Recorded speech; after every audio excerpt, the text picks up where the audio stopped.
Brilliant. Hello there. We made it here. We are here. So are you. Welcome to Remote Kinstretch. We're going to be working on some pieces of our body that don't get a ton of love in Kinstretch. Some elbow-specific work, some knee-specific work, as well as some shoulder to kind of connect that elbow bit. So I'm actually going to have you start in quadruped. They need both. Oh, you're going to need a belt. That's why I'm holding this belt. So go ahead and press pause. Go grab yourself a belt or a yoga strap or something that will provide you with a nice solid strap item. All right. Then go ahead, come on into quadruped. And for today, you're going to sit your hips and your hands back. So your hips are behind your knees. If it feels okay to sit all the way down to your heels, go for that. But short of that, you can just bend your knees a bit more than quadruped. Yep, that'll work fine. Okay, and then I want you to just take a second and try to lift your tail feathers to the ceiling as much as you can. Reach your belly button to your kneecaps. And try to imagine that there's a thread pulling your belly button towards your kneecaps, and it's not going to move at all. You're going to keep that extension in your lower back.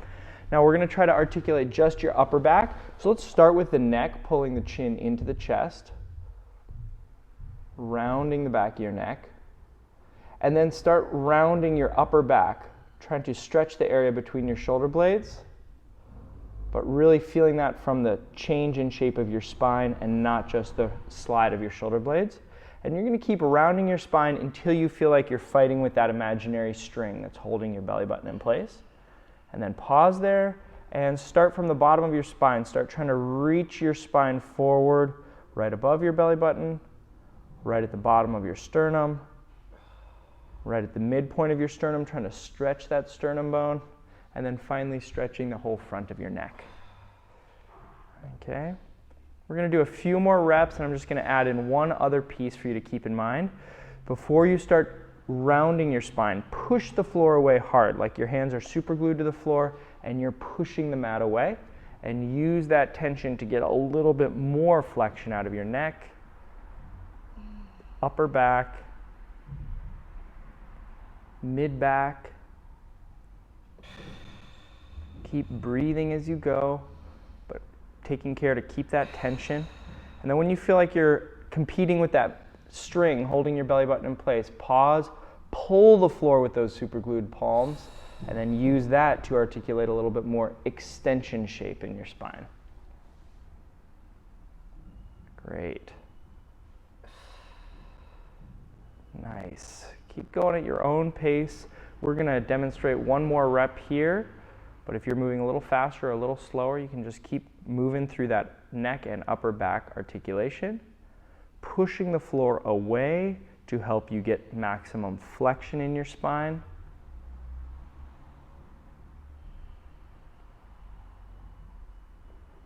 Good. Any sticky spots, you could pause and breathe into that spot specifically to try to stretch from the inside, and then brace and continue on your way. And really pulling the mat towards you to help extend your spine further. Very nice. Great. So that upper back mobility is really going to help us as we work our way out through the shoulder and the elbow today.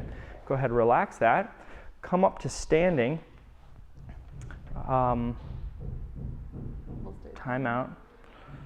Let's do quadruped for hip car, but first we'll do shoulder car.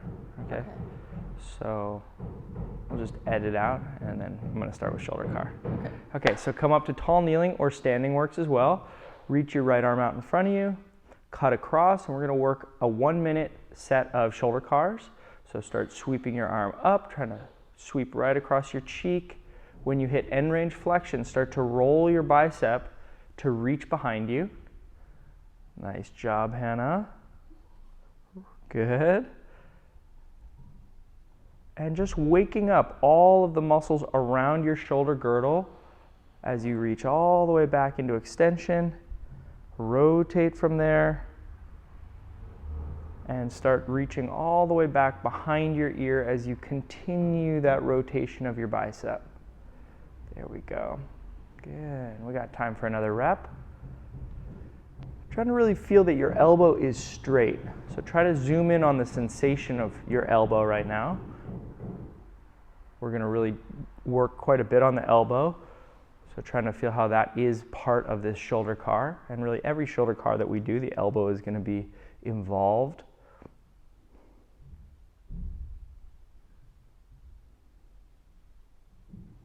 Keep breathing, but don't give up on that brace. Nice, and go ahead, finish up the rep that you're on. And we'll switch over to the other side. Make sure you have some space. And we'll start by reaching the arm out in front of you. Cut it across your torso in that externally rotated position to feel your chest tissue turn on. And then spill that effort up into the top of your shoulder to lift your arm. And then rotate your arm. And feel that contraction spilling over to the back of your shoulder. There you go. Good.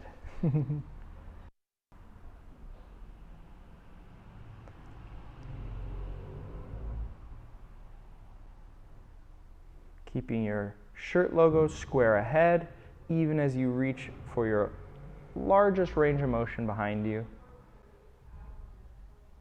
Good.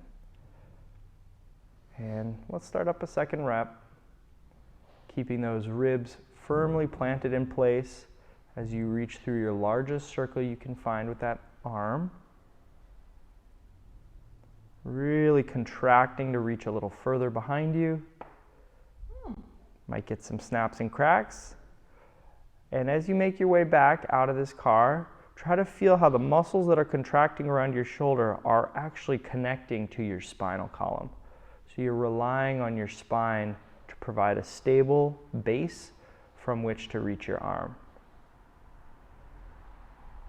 Good. Nice. All right, and then we're going to come back into hands and knees for just a quick hip car. You can come off the wall a little bit so you have some space. Good. All right, and then really brace your torso. Again, feel those palms super glued and push the floor away from your knees. And then keep that brace as we go heel behind you. Shoot that shin out to the side. Rotate your thigh to reach your knee up towards your armpit and sweep it all the way around. Pause when your knee touches your other thigh. Really squeeze it in, and let's go the other direction. Good. Now, quadruped provides you a really good chance to feel if both hands are staying engaged with the floor. Really try to feel especially the working leg sides stay heavy into the ground, and that will really help you keep your pelvis square ahead to the floor. Continue tick-tocking your hip car. Tick-tocking? Tick-tocking. Tick-tocking. That's what I say. Okay. I think I stole that from Hunter also. Ticking tock. Let's keep working another 20 seconds here. Trying to let that effort in your hips spill over to the rest of your body so you're building some body heat. Turning all the muscles that you can connect with on and coordinating them together. Go ahead, finish up the car that you're on. Good. Relax, let your wrist take a little breather. And then pin them back down, reinvest. This time feeling the opposite hand get extra heavy. And let's go heel to the ceiling with that other leg.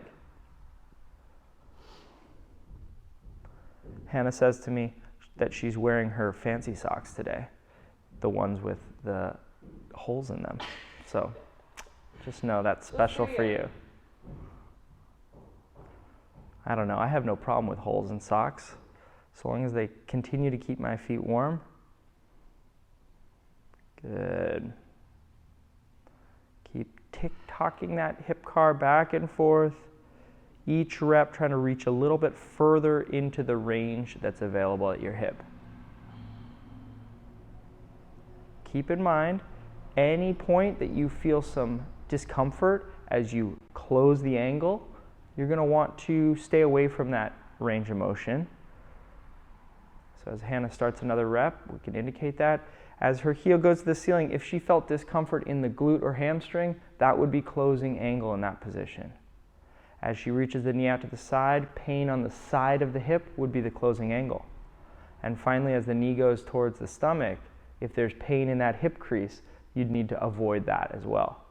But even if there are areas that you are finding you need to avoid, still work with control through the range that is not painful, and the car will still be very effective. Let's go ahead and finish up that rep you're on and relax.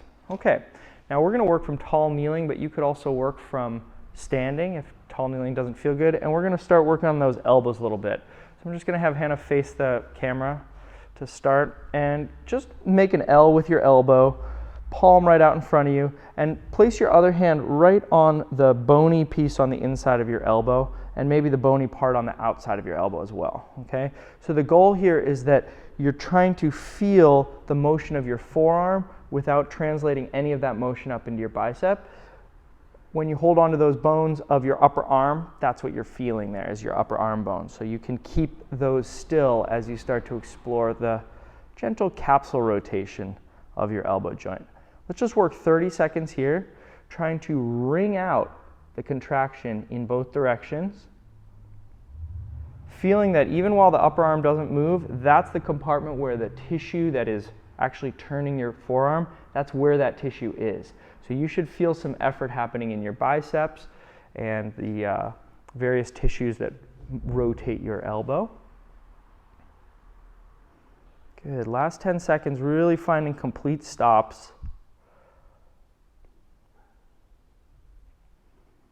There we go. Good. And relax that. Let's try the other side. Okay. Finding that bony bit on either side of your elbow to know that your upper arm's staying still, and go ahead and start that rotation. Now we use an anatomical term often to work on elbow cars. Supination and pronation can be a little bit difficult to remember. I'll share the way that I always remember it is that supinate, it has that word up in it. So when your palm is up, you can know, oh, that's supinated position. And then the other way is pronated position or pronation. So as you do your last few reps, maybe just say that in your head. Pronate to go palm down, supinate to go palm up.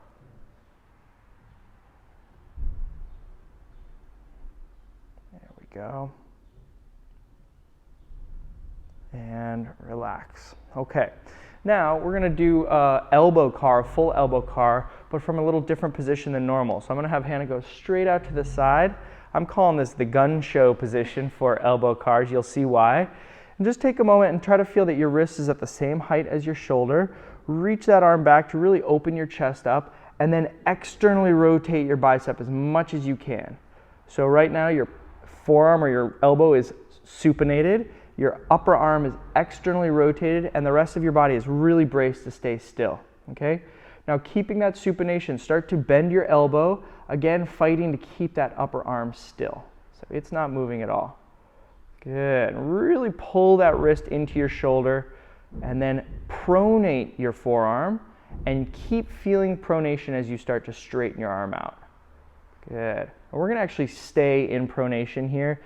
Feel that your upper arm's externally rotating, but your forearm is pronating. Good. Now keep that and start bending your elbow again, trying to reach now your wristwatch to your shoulder. Really clamping down that elbow joint before, let's stay flexed, and supinate your forearm. And then go all the way back out. Okay, take a breath. We're just going to do one more. From supination, start to flex the elbow. And then pronate there. And start to extend the elbow. And then stay pronated. Make sure your shoulder is still solid, and start to flex the elbow. Tighter than the first time if you can. Supinate the elbow, and keep supinating as you extend the arm. Okay, and relax that, shake it out. That might be some effort in the shoulder. We're going to do the other side. And I hope at this point you can see why we call this the gun show setup, because as you're starting to bend that elbow, you really should feel some contraction of your bicep, especially the one that makes the little bubble in your arm. Okay, so supinate that forearm, externally rotate the upper arm, commit to staying braced, and let's start to flex the elbow on this other side. Continuing to try to add supination to the elbow joint, and then keeping the upper arm still. Pronate, and start to straighten that elbow out. Then stay pronated and flex the elbow back. Really clamping down the elbow joint as tight as you can before supinating. Keeping that upper arm still and extending the arm out long. Good. One more, bracing that upper body nice and strong. Start to flex the elbow. As you pronate, try to feel that your upper arm is not able to roll forward. Keep trying to roll it back even as you go palm down. And then supinate, really wringing out a little bit more, and keep trying to supinate further as you flex that elbow.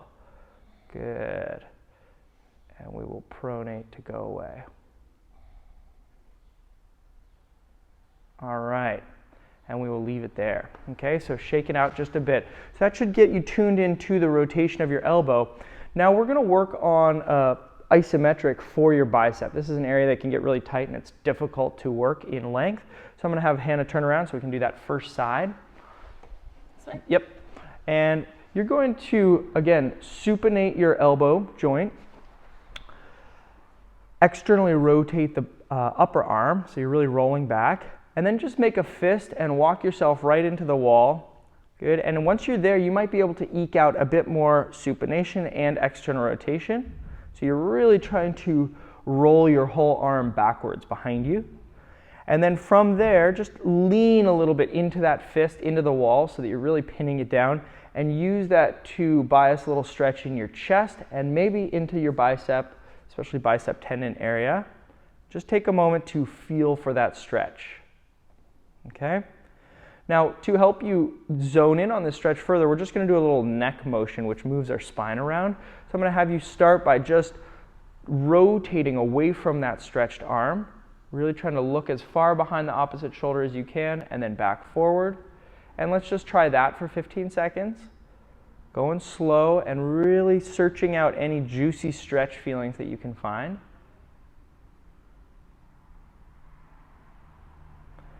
The straight arm shouldn't be working too hard right now because you're just pinning it to the wall. You're not even holding the weight of your arm out, you're just leaning it into the wall. Good. Now turn your head straight forward. And now instead of rotating, we're going to laterally flex. So start reaching your head away from the stretching arm into lateral flexion and feel whatever lines of tension are available to you as you do that lateral flexion. Keep breathing. There's a delicate joint in our body, that neck area, so just go slow. Look for pleasant stretches.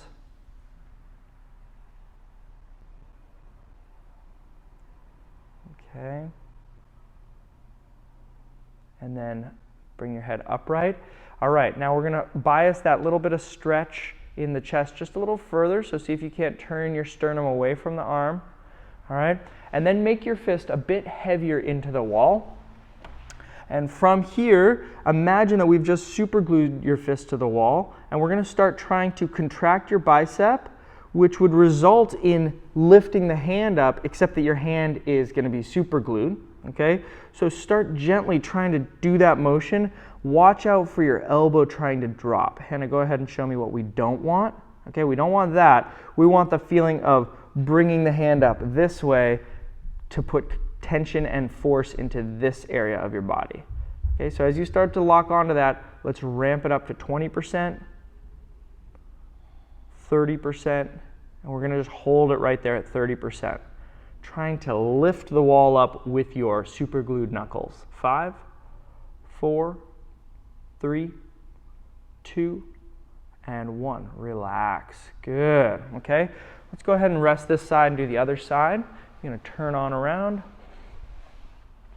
Extend the arm out. Take a moment to supinate and externally rotate the arm as much as you can. Try to feel what muscles in your upper back will keep the arm in that position. And then let's just start with our neck motions. Start with rotation to the opposite side. We'll go 15 seconds there.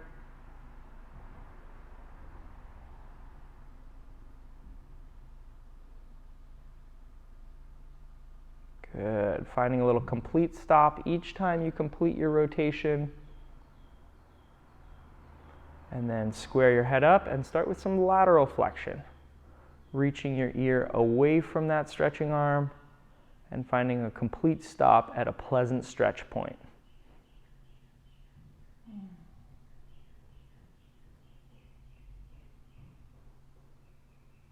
Couple more reps. Just take a moment to enjoy this stretch in your neck, traps, shoulder, even down the arm, and then bring that head upright.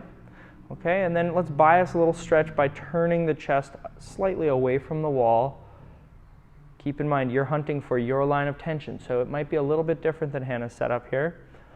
And then again, leaning your knuckles into the wall, feel that they get super glued, and start thinking about bending your elbow without letting your upper arm move at all. So if anything were to move, your hand would come up this way. But nothing's moving. You're just putting some contraction into the bicep tissue. I want to ramp it up to 20%, 30%, and hold on to 30% effort. 5, 4, 3, 2, and 1. All right, and relax. So at this point, we're going to move on to work the elbow from some other positions. But if that felt really juicy for you, please just pause the video and get another rep in on each arm, okay? All right, now you're going to make your way down into quadruped to try to incorporate that elbow motion into a little more active position from your shoulder. So from here, you're going to be in normal quadruped and just place your hand behind your back, kind of at the small of your back or on your tailbone. Should be a pretty comfortable position for you. And then from there, start to open your chest up and feel that shoulder blade come back. Keeping your wrist on your back, start to lift your elbow as high as you can, bringing that shoulder into extension. And then from here, let's lift the wrist smoothly off the low back and hold it there. Just notice how much contraction it takes in your upper back to hold this position, and then set the hand down, set the elbow down, and let the shoulder relax. Okay, so this area is going to need to stay completely braced as we start to now move the elbow. So let's set up again. Shoulder blade slides towards the spine to open the chest. Elbow lifts up as high as possible to contract the back of your shoulder, and then lift your hand. Now keep this whole upper arm still as you start to straighten your elbow out, as straight as you can without letting that upper arm drop, and then bend the elbow again. Don't set it down, just keep extending and flexing. Back and forth here, 30 seconds, the whole time trying to reach your upper arm towards the ceiling as high as you can, even as your arm straightens out. Good, keep working, 10 more seconds. Really fight to burn out the tissue on the back of your shoulder. 5, 4, 3, 2, 1, and relax. Nice. Okay, let's do the other side. You can stay. Okay, and on this side, notice that your other arm is going to be critical for providing brace. So heavy hand, that allows you to open your chest on the working side, lift the elbow, then lift the wrist, and hold it there just for a moment, just warming up this tissue on the back of the shoulder, and then relax the hand, the elbow, and the shoulder blade. All right? Okay, here's your working set at your elbow. Open your chest, lift that elbow joint, really commit to not letting it drop as you lift your hand, and start that extension and flexion of your elbow joint. Back and forth, 30 seconds, sending as much contraction into the back of your working, moving arm as you can. Good. Each time you straighten, try to lift your whole arm higher. That will counteract the natural tendency of your body. 5, 4, 3, 2, and 1. Relax it down. And let's get one more set on each side. So pinning that arm into the floor, open the first side up at the chest, lift the elbow, then lift the wrist, and this time really try to reach higher behind you as you straighten your arm, and then hold on to that height at your elbow as you bend. There we go. Already better. Good. 20 seconds to go, team.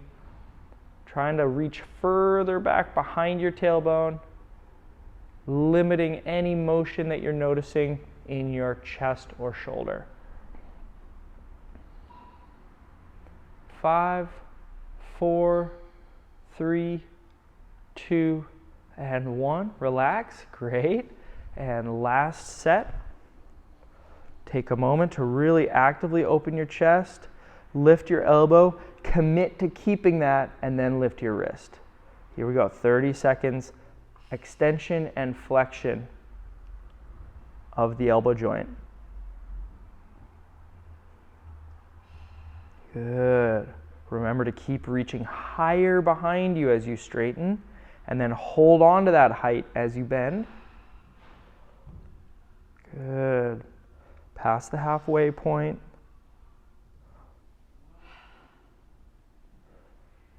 5, 4, 3, 2, and 1. Relax. Okay. Now you're going to just have a seat on the floor to finish up with some knee work. If you're up against the wall, feel free to lean against the wall, or you can just sit freely, whatever's most comfortable for you. And we're going to work your tibial rotation. Now, if you're familiar with these, usually we always focus on the flexion of your knee. So we're going to start with that. You can place your hands behind your thigh on the hamstring area. Feel that area contract as you dig your heel heavy into the floor, like you're going to create a trench towards your butt. Okay? And then keep that pressure up with your heel and start to turn your shin guard outward, noticing no movement of your thigh, but as much rotation as you can find in your shin, and then rotate the other way. Good. Back and forth. Hannah's doing a great demonstration of a complete stop at each position. And during that complete stop, you're looking for more contraction in the tissue that you feel contracting. So you're trying to connect your brain with your tissue. Good. Nice. She's also doing a nice job of not letting the foot move independently of the shin. I often describe to people to try to feel that you have a ski boot on and you're rotating the whole ski boot, not letting the foot move independently of the shin. Good. Finish up one more rep into internal rotation and relax. Good. All right, we'll come back for that knee. Let's get the other knee. Again, digging that heel in to create a trench into the floor. Toe lifts up to the kneecap, and then feeling the hamstring tissue work as you start to rotate your shin outward and inward. Now, if this is new for you or you're having trouble locking on, what you're really looking to do is move the bony bit right below your kneecap independently of your kneecap. So that bony piece is your tibia, and your kneecap is not your tibia. So we want to create some independence of motion there. Good. 10 more seconds. Make sure your heel pressure stays on. Sometimes it will try to flag at various rotational positions. And relax. Okay, now go back to your first leg, and here's where you're going to want to grab your trusty belt. Okay, and place that belt low on your shin. You got to play with the angle a little bit of your knee so that you feel like you can both pull firmly with your hands on the belt, but you can also be kicking your shin out into the belt. Take a moment to really find the contraction feeling of tissue from your quad all the way over your knee and attaching to your tibia. Okay? So just take a moment, feel that. Good. And keep in mind, the muscles that do this knee extension are extremely strong. They're large muscles in our body. So you're going to need to really fight with your arms. This is not going to be a gentle effort. All right? Once you find that contraction, you're going to keep trying to kick your leg straight as you again start to rotate your shin. Might not be as much rotation as the other direction when we were trying to bend the knee, but we're just trying to let this tissue experience load through rotation. Good, keep working. I don't know if you can see, but Hannah's arms are really fighting to help keep the shin still. 10 more seconds. Good. 3, 2, 1, and relax. Great stuff. And then let's finish up on this other side. You might find that a little bit more knee bend helps you get a little bit more purchase on the shin. But play with that extension effort a few times to really lock on to the contraction in your quad. And then lock into that. Brace your arms strong. You might float your foot slightly off the floor. And here we go. 30 seconds of rotation as you pull that shin against the contraction of your quad. There we go.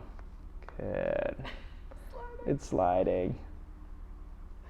Good. Yep, keep pulling that shin right in towards your glutes, towards your hamstrings. 5, 4, 3, 2, and 1. Great stuff. All right. Thanks so much, and we'll see you soon.